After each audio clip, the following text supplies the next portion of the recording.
This is a friendly robot that's impossible to beat at rock, paper, scissors. This is an infinite slinky staircase that can run for days. And this is basically a room temperature ice rink. Today, we're not only gonna count down 10 of the coolest things we built at Crunch Labs over the past year, but we're gonna also break down the science of how they work and even show how you can easily recreate a few of them yourself. Starting off in number 10, when you need to let everyone know it's lunchtime, typically you'll have something like this.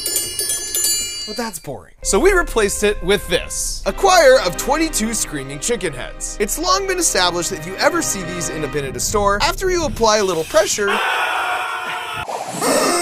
it will yield amazing results. Beautiful. Now to find out why, we just need to take a look inside. And when you do, you'll find this. It's basically just a kazoo or one of those party blowers. So after squeezing the chicken, it expands back to its original shape, which pulls air over this diaphragm, causing it to vibrate and make that terrible, terrible noise. So then if you just hook up all 22 to an airline pressurized at 100 PSI, then you turn this valve, everyone knows it's lunchtime!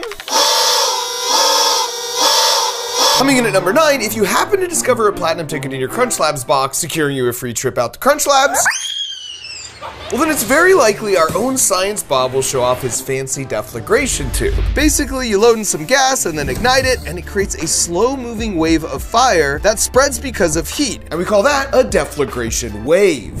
Then once it's almost done tracing all through the tubes, it approaches the end here, where the gas and flame mix with the oxygen, making a small explosion, and since the bottle is in the way of the quickly expanding gas, it goes along for the ride. Bullseye. Now that's only the first 2 of our countdown to number 1, but number 8 is where things really start to get interesting. Because if you take 3.5 million airsoft BBs, just swallows you, and then knock them over, you basically make a room temperature ice rink. This was honestly the most slippery surface I've ever stood on. Isn't it trippy? This is crazy. As you can see here, it's almost completely frictionless, even more slippery than ice, which means it should be perfect for skating.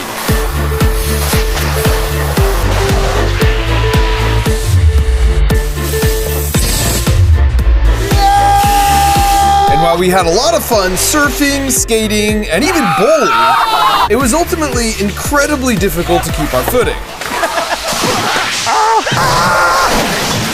Like no way to stop. So we decided to call in a pro. This is Anna. And she's a 10-year-old skateboard competition winning legend. Are you doing a shove? I was doing a kickflip, obviously. Oh. And she absolutely dominated the BB floor. Hey! But could she pull off the impossible jump?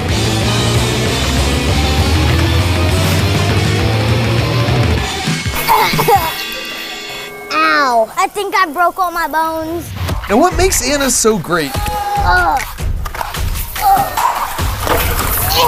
Oopsie. is that she's incredibly tenacious. Can I still land it or no? And she never gives up. So before she takes her final shot at nailing this trick, we need to discuss the science behind this room temperature ice rink. Because intuitively, it should make sense why this blue ocean is so frictionless. Because any given BB rolls smoothly on the ground, and your foot rolls smoothly on top of the BB. So when you have hundreds of these underneath you, it's like you have hundreds of perfect wheels to slide you in any direction. And what's really cool is if you take the floor and replace it with metal, and then take your foot and also replace it with metal, then you just connect the top surface to itself like this, and the bottom surface to itself like this, well now they'll still slide relative to each other just as good as my foot does with the floor. And this is exactly how ball bearings work. And besides being just in your fidget spinner, ball bearings are everywhere. They're in your bike, skateboard, and rollerblade wheels, where the wheels connect with the axles. You'll also find them in aircraft engines, washing machines, and a bunch of other tools. Pretty much anything you see that rotates, where smooth, low friction is required, will have ball bearings that work just like this floor. Another really cool thing we discovered is that when you interact with all the BBs, they almost behave like water would, even though they're totally dry. And this actually makes sense, and it's sort of what you would expect, because when computers have to simulate water in order to predict how the water would interact, they break it down into particles like this. And although it's not a perfect one-to-one match for a bunch of actual physical BBs, they are governed by many of the same forces, so they end up looking very similar. Now back to Anna for her final attempt.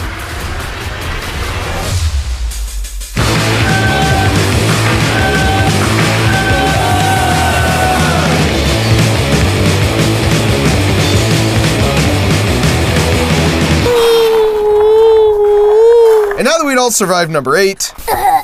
I'm dead. Coming in at number 7 were these chairs. But what makes them really cool is they're made from one single sheet of continuous plywood. So you start with the sheet of plywood like this, then you give it a paint job, then you place it on a CNC router machine, and you have it cut into this very specific pattern. And after that, you just take out the middle part and then fold it into an actual functional chair. Now, it's weird to think of wood as foldable and bendy, but this is another example of a compliant mechanism, which, as you recall from my World's Smallest Nerf Gun video, is when you can take advantage of the fact that even solid materials can flex and bend if you give them the right shape. And just like with the World's Smallest Nerf Gun, this chair was designed in the BYU Compliant Mechanisms Lab. And there's a 3D printable file in the video description if you want to assemble your own mini single part foldable chair. Now, number 6 is your key to being the coolest person at your end of summer block party. Because right here, you've got a vinyl tube that's ready to spit out water, and it's connected to a subwoofer speaker. So now if you turn on the subwoofer at 30 hertz, which means it's vibrating up and down 30 times per second, it wiggles the tube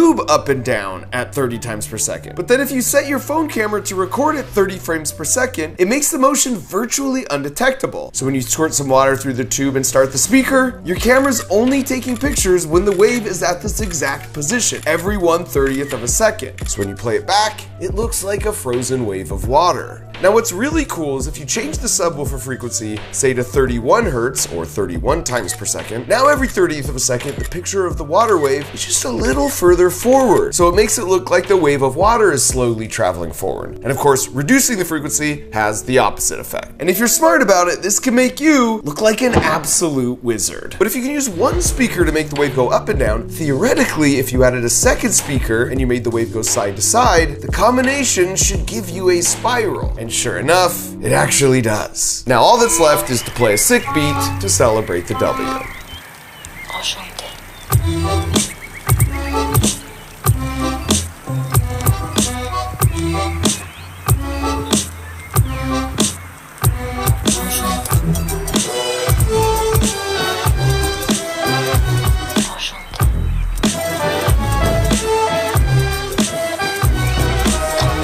Now this is sort of an extensive setup, but what's really cool is you can make a very simple version of this yourself, and all you need is a hose, some tape, a cordless drill, and a bit. Start by folding the tape into a flag to provide an offset weight. Then secure the hose to the bottom of the cordless drill, and when you turn them both on, you'll find the natural vibrations of the spinning drill cause the hose tip to rotate in a circle near the magical 30 times per second rate. And then changing the speed of the drill slightly with the trigger will cause the wave to change directions. Honestly, how cool is this? Now, a lot of people confuse what you're seeing here with the really cool phenomenon called laminar flow, but they're different because this is laminar flow. It's when the layers of a fluid interact by sliding over one another in a predictable pattern instead of going turbulent and unpredictable. The big difference is what you see with the speaker is only impressive through the camera feed because the frame rate matches the wiggle rate. But with laminar flow, it looks cool even real time with your own eyes. And once again, the good news is you can make a simple version of this yourself too if you just get a balloon like this, fill it with water, tape a tic-tac-toe square like this, and then give it a good cut right in the middle. And as you can see here, even with these really simple materials, it looks like total magic. The next two inventions are pretty quick and simple before we make it to our final 3 absolute bangers. Starting first at number 5 with this heavily modified Roomba, because every single month we place a platinum ticket inside one Crunch Labs build box. And if yours has it, I got it! you're coming out here to Crunch Labs in person. And while you're here, it's very likely we'll have a very fun epic Nerf gun battle.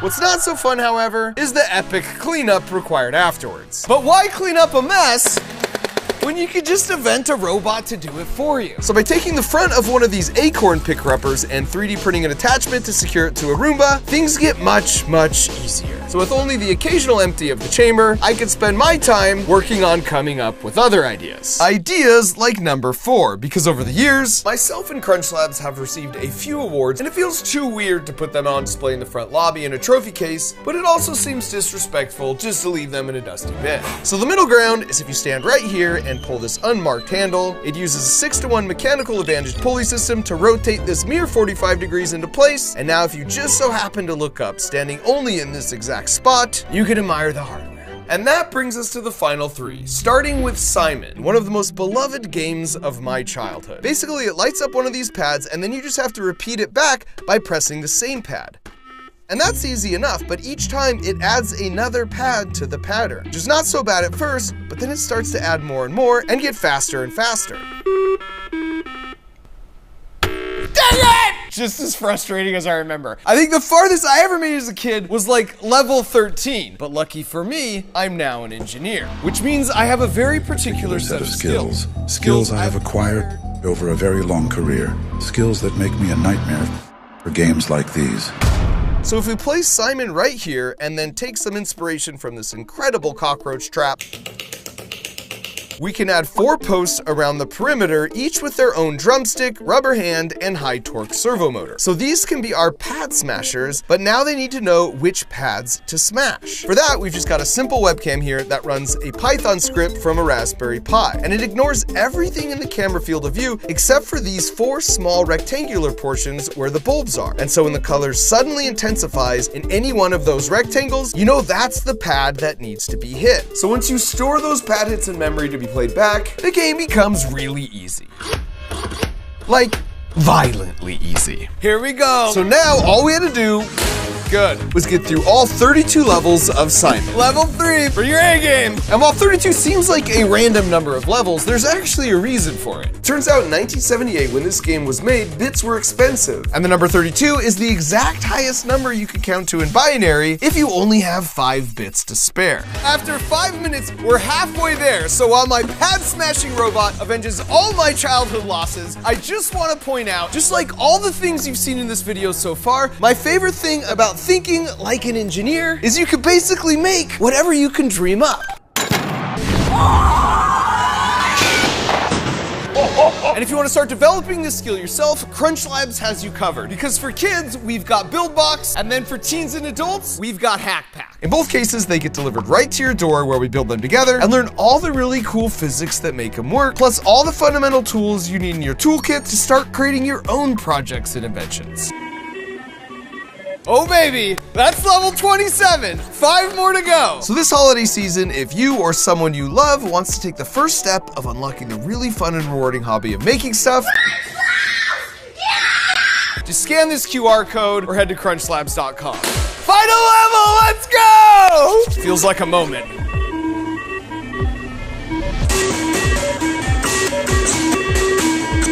So after 10 minutes with a bit of a robotic assist, I'm happy to say, yeah! I finally beat this dumb game. We did it! Give me some. Blue, red, green, yellow. On to number 2. And that's this little guy. His name is Rocky, and he's a robot who's really, really good at only one thing. Dang it. But before I show you just how good, if you don't happen to have a rock, paper, scissors robot yourself, you should know there's a trick you can use playing against other humans to win 75% of the time, because a few years back, researchers studied 54,000 games of rock, paper, scissors and discovered a pattern. If your opponent wins, they're slightly more likely to stay with their previous choice, and if they lose, they're slightly more likely to shift their choice to the next in line of rock, paper, and scissors. So here's all you need to remember. If you win, go to the next one in line in order of rock, paper, scissors. So if you beat them with rock, play paper next. If you beat them with paper, play scissors next. And then if you lose, go backwards in the line of rock, paper, scissors. So if you lose with scissors, play paper, and if you lose with paper, play rock. So just remember, move forward if you win, move backwards if you lose. Now, of course, that doesn't mean you'll win every game, but it does increase your odds by 10% for any given game. So if you just play best of 20, those odds add up, and you'll win the series 75% of the time. And as a man of science, I actually tested this myself, and it totally worked. Again, I didn't win every game, but it just gave me a slight edge, which is all it took. Now, as for beating Rocky, sadly, regardless of your strategy, your chances are much, much lower. Rocky! As in 0%. And that's because Rocky not only tracks the position of my hand, so he matches my movements up and down, but he checks the position of my fingers 100 times per second using an IR hand motion detector and a mini computer to determine what I'm throwing. And then once the computer knows, it tells the correct servo motors in Rocky's 3D printed hand to actuate to throw the winning shape.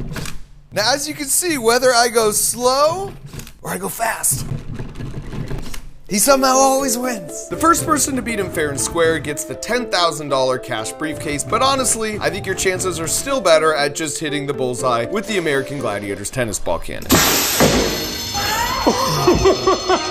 And finally, we made it to the #1 coolest thing we built at Crunch Labs over the past year, the Infinite Slinky Staircase. Like most good inventions, the Slinky was invented by accident in 1943 by a naval engineer who inadvertently knocked a stabilizing spring off the shelf and noticed how it walked down instead of falling straight off. So he and his wife decided to make a toy out of it, call it a Slinky, and now 80 years later, over 300 million have been sold. And as a kid, I loved Slinkies, especially trying to see how many stairs in a row I could get it to climb down, with my record sadly being only 7 or 8. So naturally, now that I'm an engineer, it was time to avenge this childhood frustration. The first thought I had was using a treadmill tilted at just the right angle. The problem with that was there was very little repeatability because the landing surface was inclined like a ramp, unlike actual stairs. So to solve that issue, we tried an actual escalator. And that worked a little better, but the distance between the steps wasn't ideal and the speed was a little too slow. And that's when we just decided to make our own prototype of an escalator I could turn with a hand crank. Fun fact, this is how escalators actually work. You don't normally think about it, but these stairs are making a round trip, so they're coming up below you like this upside down as you make your way down. And that prototype worked well because we got the stair spacing dialed in, but we were having issues keeping the Slinky aligned, which is where these 3D printed self-centering cones came in handy. Because if we put one on each stair step, the Slinky would self-align and then be in the perfect position to fall to the next step. Finally, we got rid of the hand crank by adding a motor with the speed controllers that varies the voltage so we could get the timing dialed in just right. And that was almost perfect, but it turns out the speed of the Slinky sort of varies slightly over time. So now that the dutiful prototype had served its purpose, we made a final version that looked beautiful and had a time of flight proximity sensor on the front, so it would run a closed feedback loop to change the speed of the motor to ensure the Slinky was always right in the middle of the staircase. And when you do all that,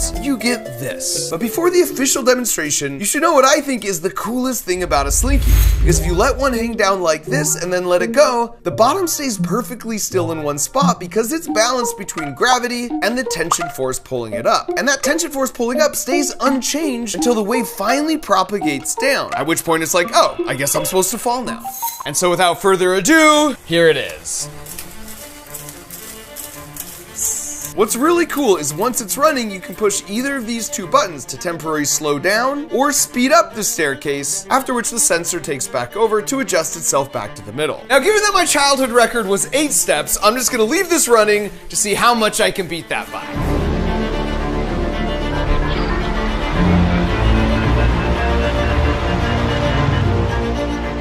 All right, this has now been running just over 48 hours, which means that Slinky has traveled just over 208,000 stairs, which is just over 29,000 times more stairs than I ever got as a kid, so I'm calling that a W.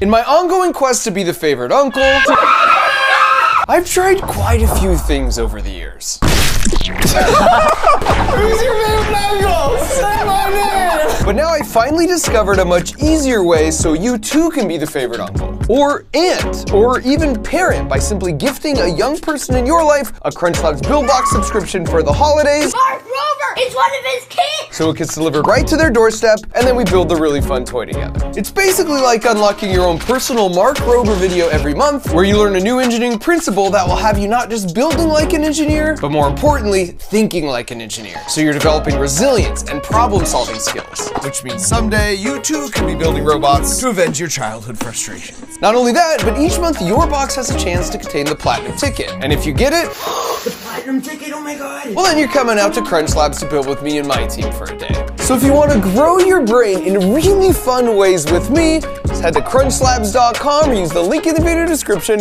where we're giving away 2 months free as a holiday special. Thanks for watching.